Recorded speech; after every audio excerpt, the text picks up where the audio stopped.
কিন্তু তোমারটা আমি খামলাই, আমারটা তুমি খাই।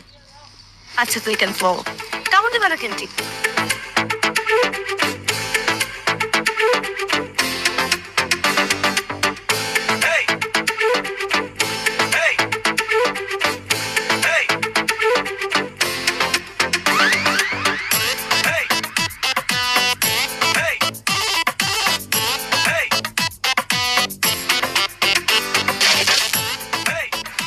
আমার কবে দেখা হবে?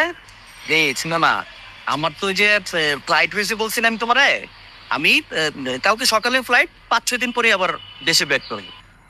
বাড়িতে গিয়ে এসে তোমার সাথে দেখা হবে, জাস্ট 5-6 দিন। আচ্ছা তুমি কিন্তু এবার এসে বাবার সাথে দেখা করবা, তাহলে কিন্তু বাবার কাছে আমার মান সম্মান কিছুই থাকবে না। বোক, আমি এসে আমি বাবার সাথে নিজে গিয়ে কথা বলবো। আচ্ছা ঠিক আছে। একদম মন খারাপ